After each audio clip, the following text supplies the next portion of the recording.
they talk about how they want like their players to set examples. That's like one of the worst examples you could set. Pull some girl's shirt down. You know. I mean, then we have the bar fights. Between this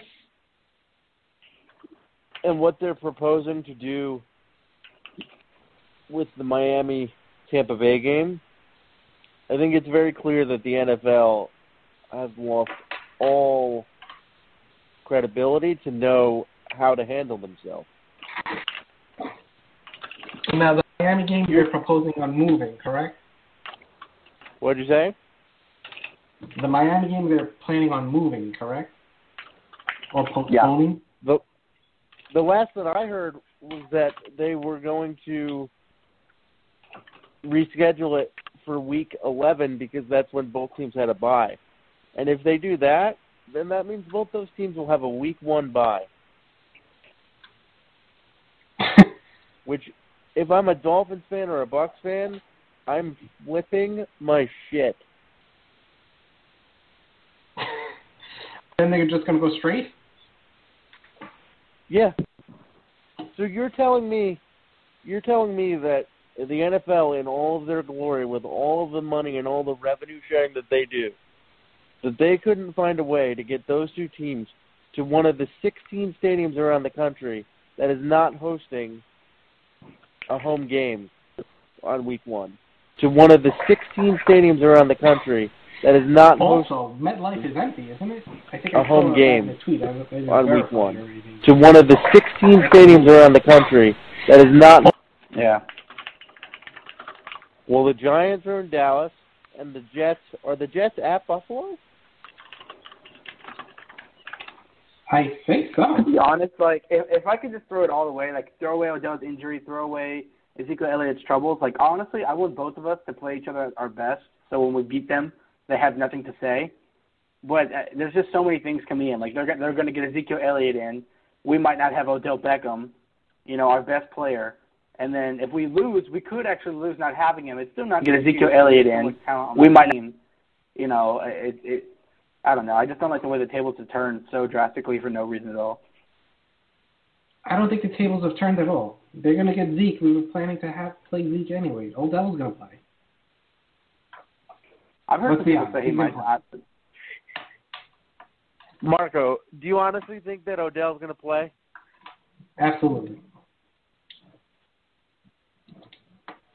Do you have any? Do you have any? Absolutely additional information on that? No. No additional info. With all the dancing and all the. Hey, wasn't that on a commercial though? Dancing. What was that? Wasn't that dancing on? Or was that like a live video that came out of him dancing? No, it's just the background locker room stuff. Oh, okay. Which is I the didn't see norm. that video, my bad. All right, I decided to throw it up on all the streaming sites. So we're on Facebook, YouTube, Periscope right now. If anyone wants to leave a comment or anyone has any questions, that's cool. We're going to be getting a call a little bit later for a...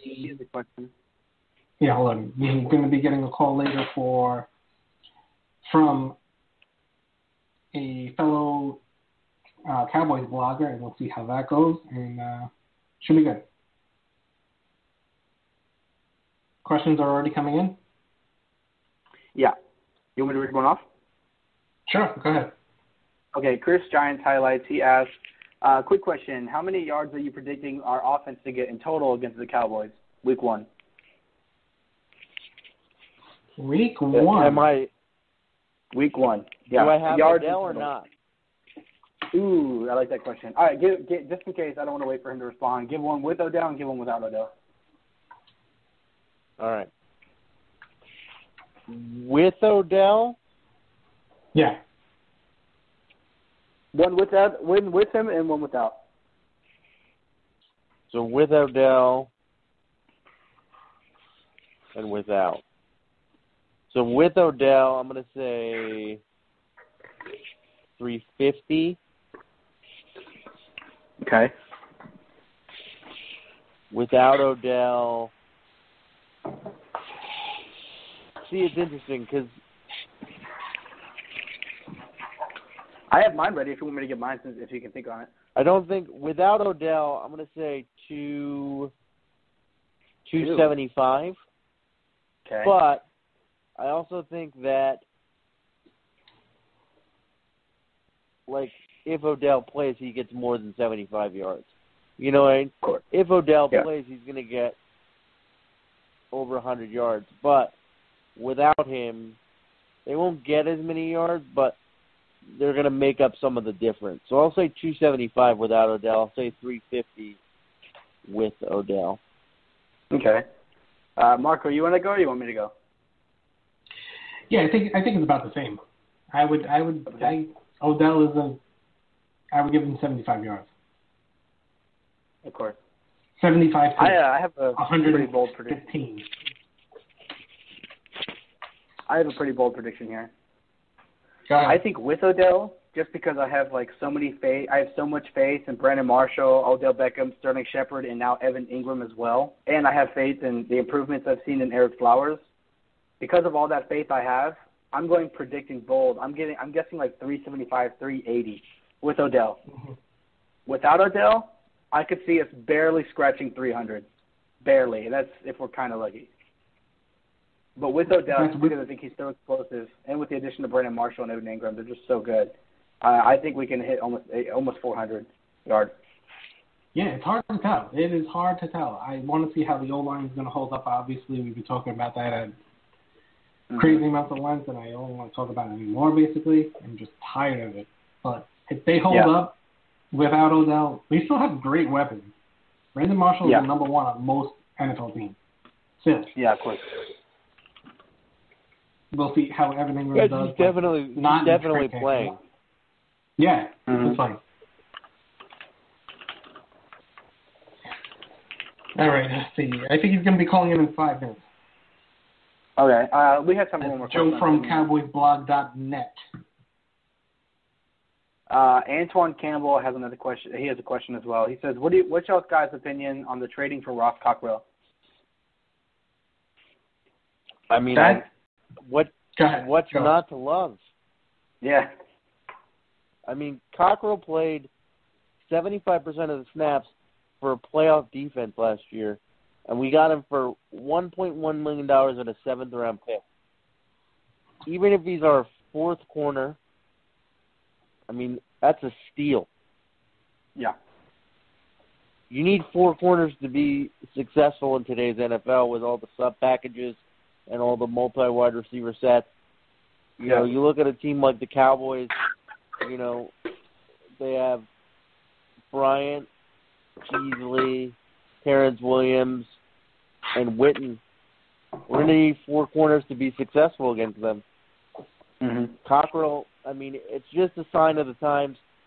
To be honest with you, people that are listening, if you hate on Jerry Reese, I want you to call in. Not tonight because we're spoken for. But call in tomorrow, and if you hate on Jerry Reese, let us know why. We want to know exactly why. Jerry Reese has proven to be adaptable with strategy. He's proven to understand what it takes to adjust and modify a roster. Quite honestly, you know, Jerry's is going on 2 off seasons that are pretty damn near perfect in my mind. You know, he can only do so much. Some of it has to go on the players in terms of, you know, performance and the way that they, you know,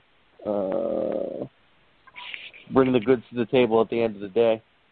Yeah, basically he went from whether or worst not to they first. choose to smoke weed on boats. Odell Beckham, Roger Lewis Jr. Like I was saying, basically he went from worst to first defensively in 2 years.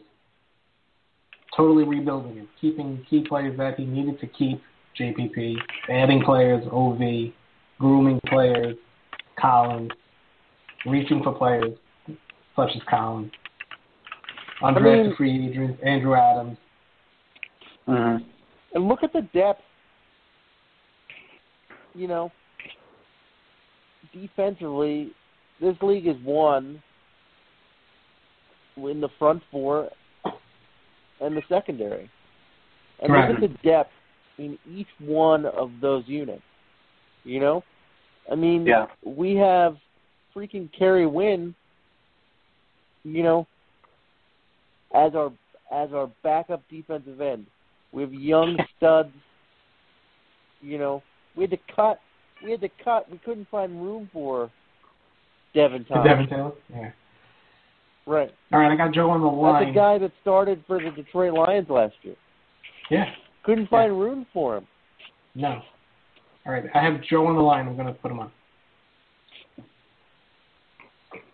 Joe, are you there? It's Marco. Hey, Marco, what's going on, man? How you been?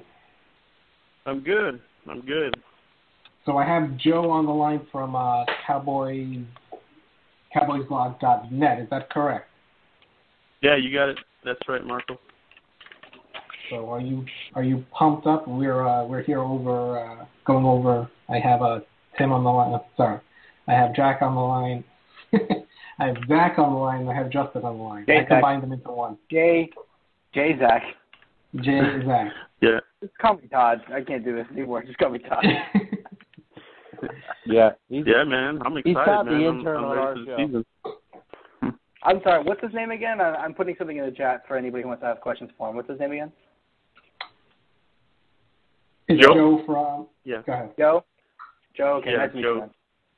Joe from CowboysBlog.net. So what do you think? What are you thinking? You got Zeke? You happy about that? What's that again? What are you thinking now that you have Zeke? He's definitely going to be in the lineup.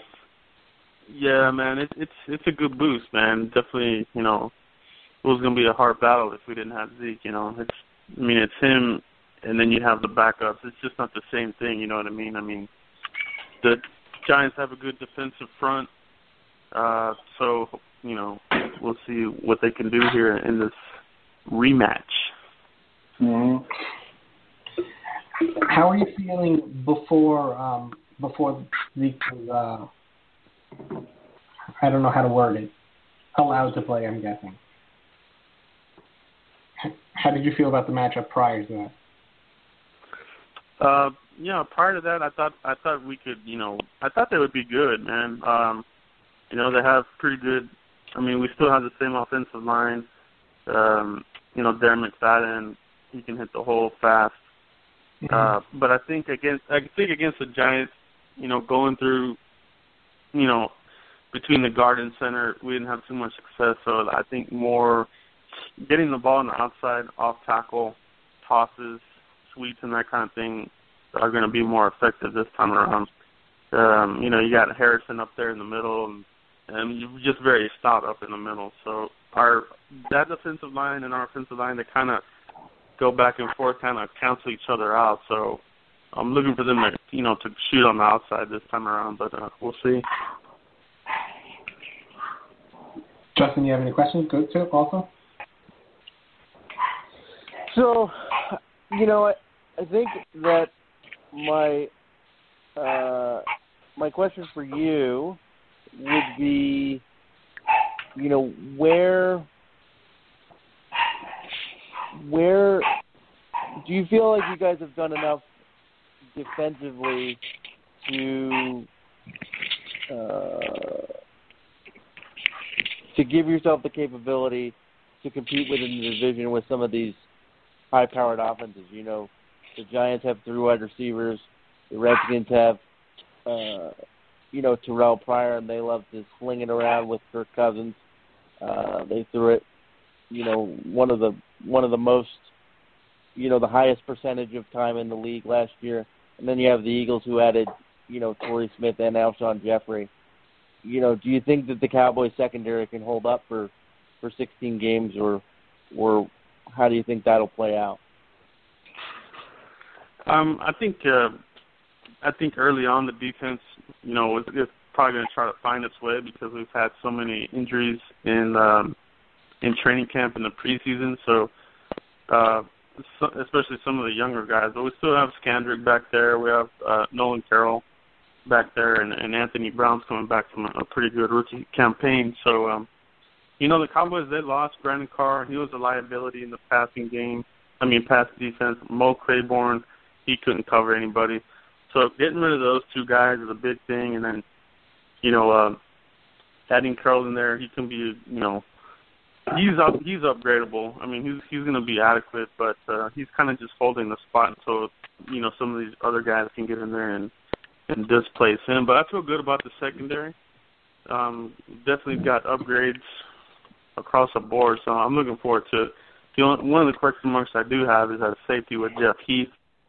Didn't have a very good he just seemed okay. He wasn't anything big. He just seemed like a guy out there. So we'll see if the Giants or any other teams are able to, exploit Jeff Heath.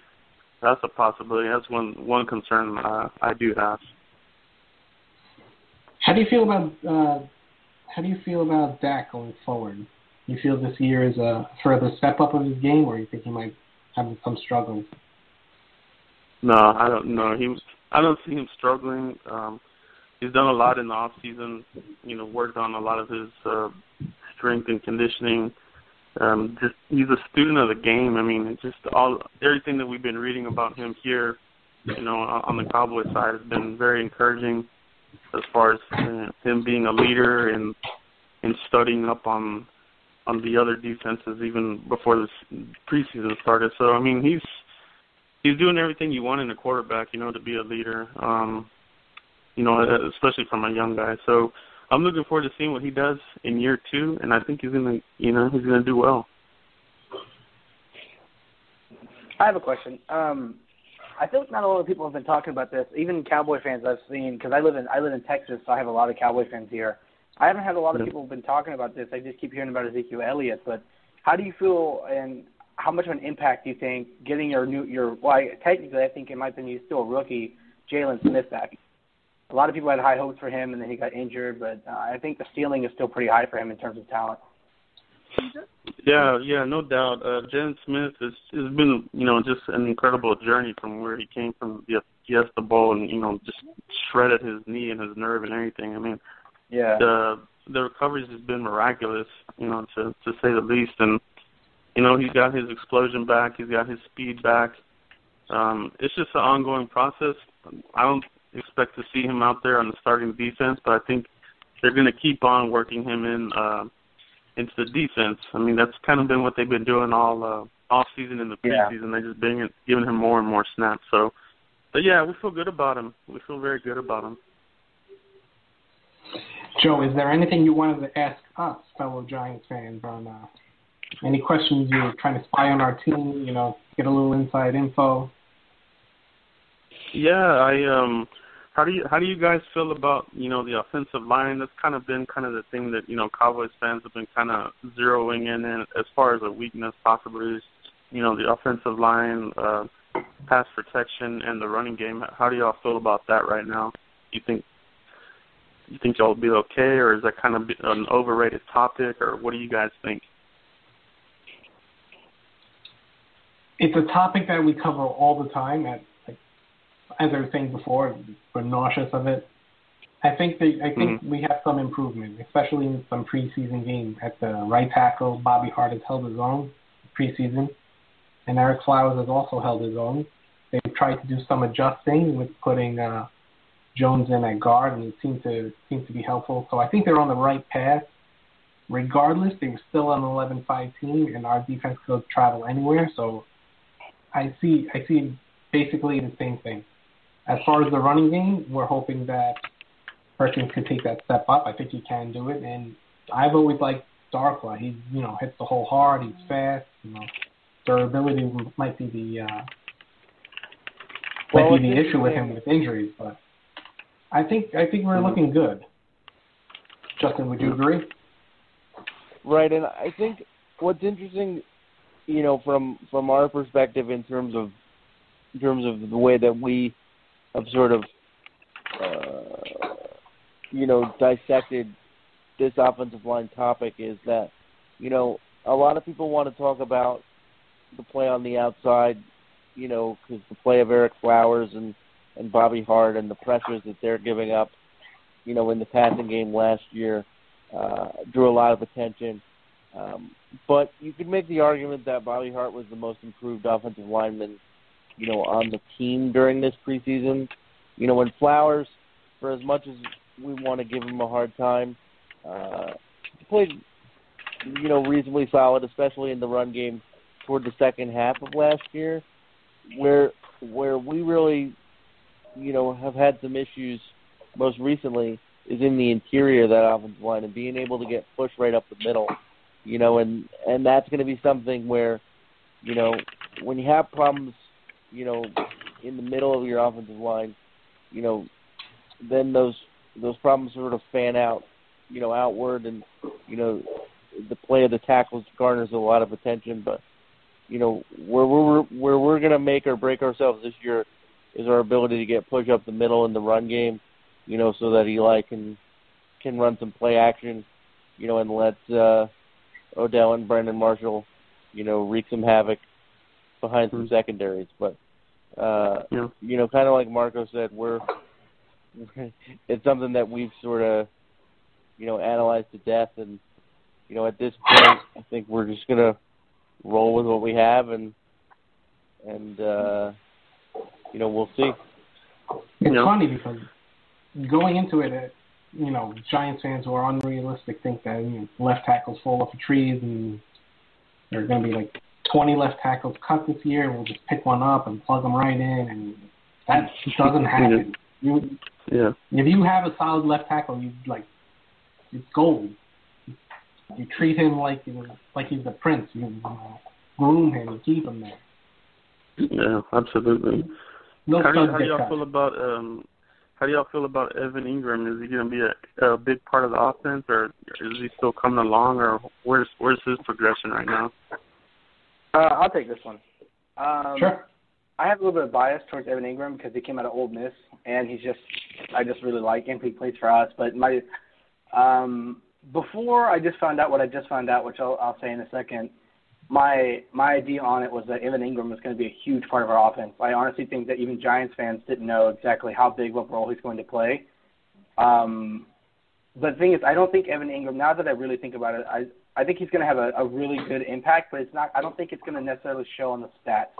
I think he's going to have one of those impacts that it's more of a presence, if that makes any sense at all. Because I don't think he's going to get a lot of receptions, but when he does, they're going to be big ones. Big ones where people just were not paying attention to him because they were too focused on somebody like Odell or Brandon Marshall. That was my opinion on it at first, but now the Giants have just 7 hours ago officially announced that Rhett Ellison is going to be our starting tight end.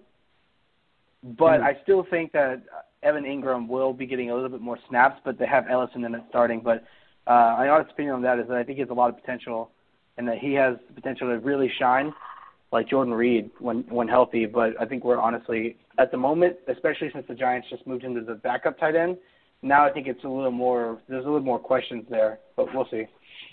What about Sterling Shepard? Is he recovered from his, what was it, a foot or ankle injury? Yeah, he's ready to go. No, okay. Yeah. Brandon Marshall is ready to go. The question is Odell, but I think he's going to be game time decision to play. Justin's a little worried about that one. I lose a lot of sleep over it. I'm not going to lie about it. But going back to Evan Ingram for a second, I just want to say that I think, that specifically with a player like Ingram, with his diverse skill set, I'm not so much focused on, the starting moniker. I guess it's important. But, Ingram's going to be all over the formation. So he's going to be in the slot. He's going to be, outside in the red zone, so that we can throw fades and he can be a large target for Eli. There's definitely a role for him in this offense. And I think that, what's been encouraging about Ingram to this point is, even in limited preseason action, he every time, he had an opportunity to show out and make a contribution, it was something that he did. So, as he continues to grow and learn more about the NFL and how to utilize his skill set, I think he's going to get better and better as the season goes on. What I will say as well is, I think that they have large expectations for Ingram. You don't have to look any further than the fact that they cut last year's starting tight end. When he was picked up by the Jets, arguably the worst offense in football. So, they have two tight ends that they like, and I think you'll see them use them both. I think that the tight end is going to have a lot of opportunity in his offense because, Brandon Marshall and Odell Beckham and Sterling Shepard, they're going to draw coverage that they deserve, and someone's got to be open. Yeah, man, that's a trio. I think from all the receivers, the Giants probably have the best trio, right now. And not so worried about the Eagles. Jeffrey kind of has injury issues and that sort of thing, but the Giants, yeah, they're pretty good there, man. They're going to be hard to match up against. It'll be interesting. What do you think? What do you guys think about Dalvin? What is it, Tomlinson? Dalvin Tomlinson, yeah. Yeah, how's he coming along? Jerry Reese has a knack for picking. I'll start it off. Jerry Reese has a knack for picking certain positions. He seems to know, has a good feel for a receiver. Defensive tackle is definitely one that he knows how to plug guys in. Mm-hmm. So how he's looked is, looks like we haven't missed a step. There's the camp battles, but he's most likely going to be the day one starter. Looks good. Mm-hmm. Smart player, tough player. Yeah. It's what you want. Yeah. It's going to be a good balance for him. But he's also, I think honestly we're going to let him develop because James Bromley has already been announced to be starting over him as well. Yeah, but I'm hoping to let him develop under Snacks. I don't go much by who they announce as starters until you actually see playing the game. Or, Okay.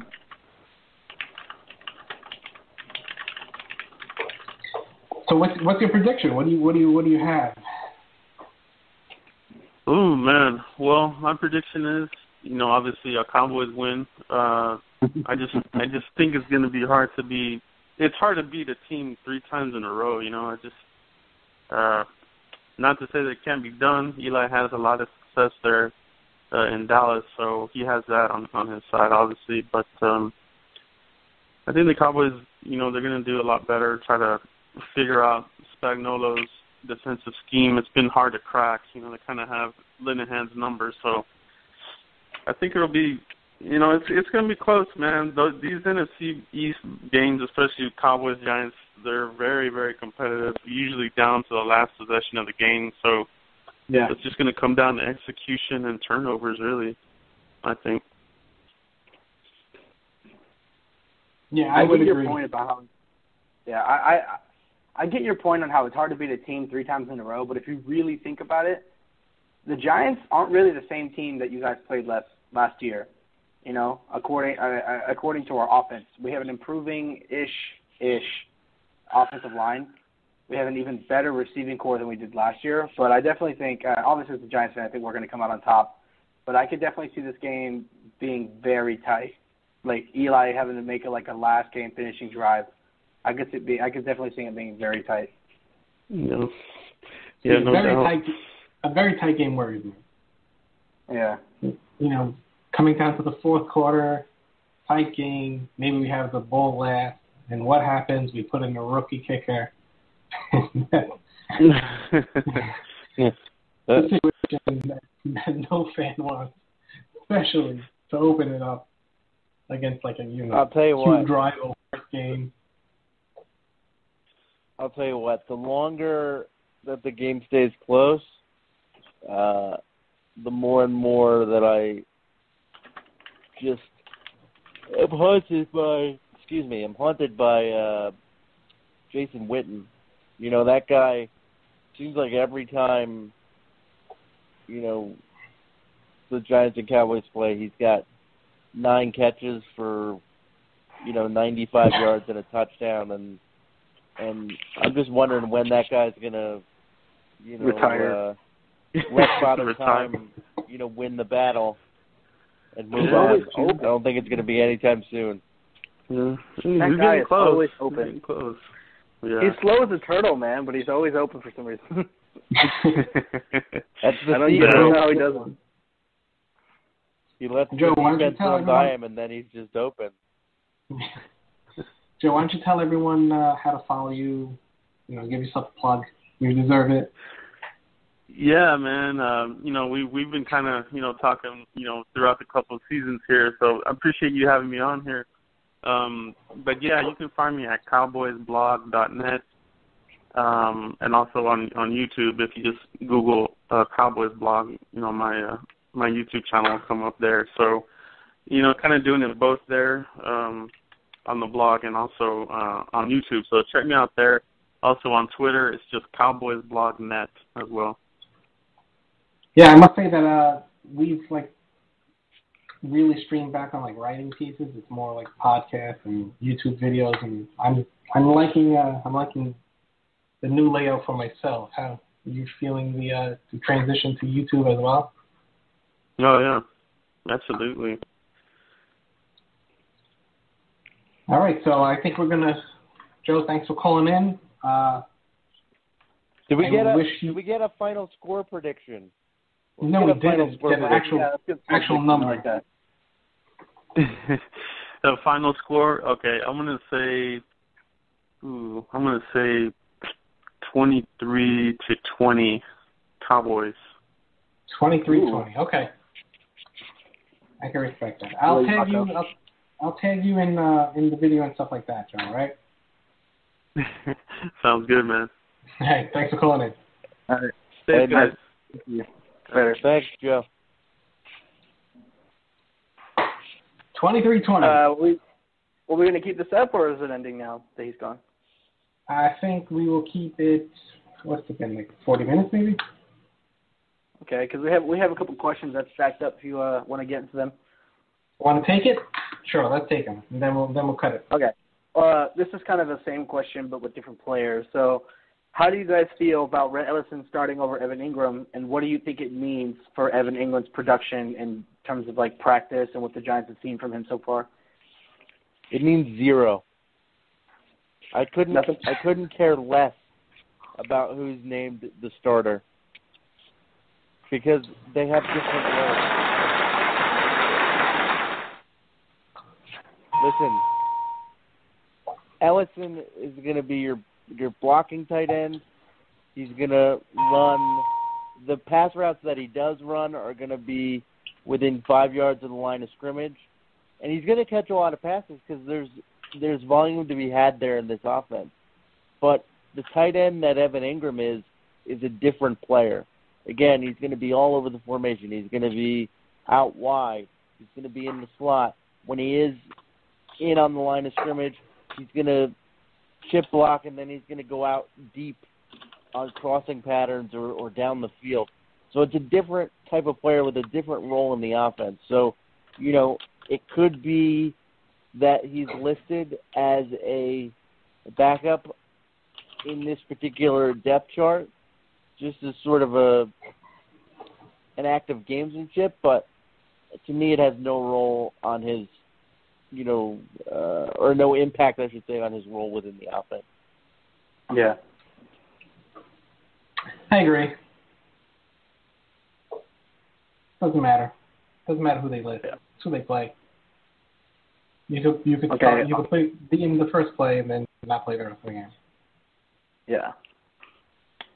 Also, how do you feel about Jay Bromley starting over Dalvin Tomlinson, and do you think his preseason efforts were enough to earn him a starting job?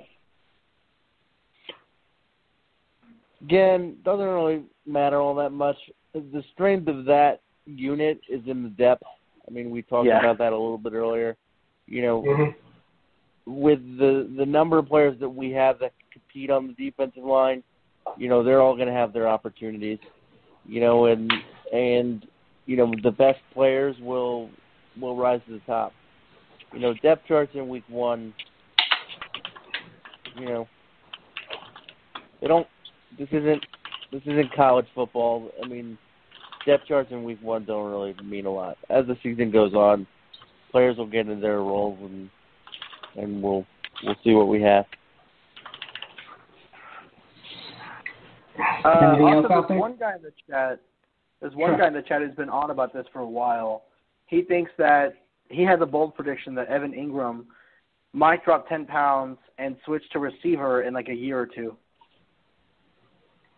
Yeah, it might happen. You can see that happening? Not likely. It could happen. Not likely. Could happen? I mean, it could happen. In a related story, I could, like, you know, move to New York and become a beat writer for the New York Giants, you know, with one of the New York newspapers. Could happen. Could happen. I could win the lottery. You know, it could happen. I was thinking, speaking about that, about the beat writers, I was going to do, maybe I'll get it out tomorrow before we do the podcast tomorrow night. But speaking on the beat writers, I see a bunch of people shitting on them, but they're fucking right. They got like 52 out of 53 players, like more than one of them, like nailed the exact same roster. I was like, some of them got 2 wrong, which is like, they're in tune, and people like, oh, they don't know what they're talking about. Right. That's what they get paid to do. Yeah, it's their actual full-time job. This is our hobby. It's their full-time job. But, you know, going back to Evan Ingram, you know, a player with his skill set, his talent, and his body size, you know, is going to be more valuable for you at tight end than wide receiver. I mean, there are so many wide receivers in this league. The Giants have so many wide receivers. I mean, obviously they feel comfortable with Roger Lewis. God knows why. Roger, I don't know why. Call in tomorrow. Chat with us a little bit. You know, I think, you know, you look at the receiver position for the Giants, so stacked that a player like Travis Rudolph, who had a breakout preseason, you know, there's no place on the roster for him. So, you know, but, you know, a playmaker at tight end, that's irreplaceable. So I think Ingram stays at tight end. I think that's pretty straightforward. I have another question for you guys. Sure, follow it up. Okay. This isn't a chat question. This is my question personally. Okay, so we both know that the Giants definitely we go through a lot of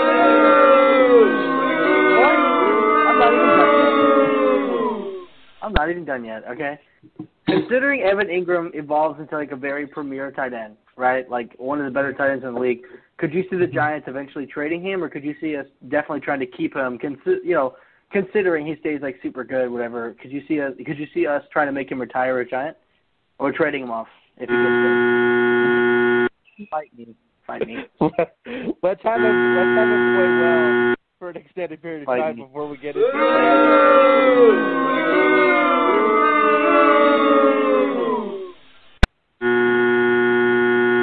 Okay, I get it. That's called an interception, jerk off. Oh, Jimmy. That's the only thing. Oh, wait, hold on. Of course. Shame. Oh, shame. Get out of here. Shame. It's actually accurate. I'm not even going to answer it. Come on. It's way too early. He hasn't played one game yet. No player's untradeable, but he hasn't played one game yet. Right. This guy Zarek, he keeps asking if he can call in. He's been waiting this whole time since we were had an interview with, but I think it's that kid who hold on. I think he's called on. Hold on, let's see. Someone call me. What's up, Cole? Are you there?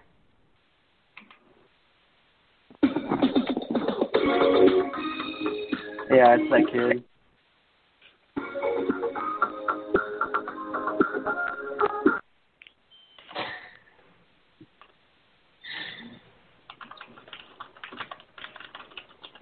Yeah. Like, you should save his number and always reject it, because it's that kid. He always calls it. Great job. That kid's classic. That was classic. That was classic. Yeah. So, all right. I think he's never gonna give us up. He's never gonna let us down. He's never. We have another question if you guys want it. Last one. All right, let's make this the last one. 2-minute warning. I like this too. This is a good one. I think it's a decent one. Negative Husher wants to know, when Marshall leaves, do you see the Giants drafting a nice big receiver or letting Travis Rudolph develop, and then maybe that's what we plan to use him? When Marshall leaves or retires, what's the plan post-Marshall? Yeah, post-Marshall, do you see the Giants going after another big receiver or letting one of the receivers we have now, and he uses Travis Rudolph, develop, and then take the starting job? I think a lot of it depends on other factors. Yeah. Tough to say. Is Eli still playing? Marshall's gone on record saying he's playing 2 more seasons. I could see Eli playing at least 3 more. So, but Eli 3 seasons from now, like, for as much as they brought in Brandon Marshall to sort of extend Eli's window now, 3 years from now, Eli's not going to be in the business of, mentoring and nurturing another wide receiver that could be a number 2. So they're either going to bring in, after Marshall's gone, they're either going to make Sterling Shepard the number 2. I'm assuming Odell's going to still be a Giant at that point.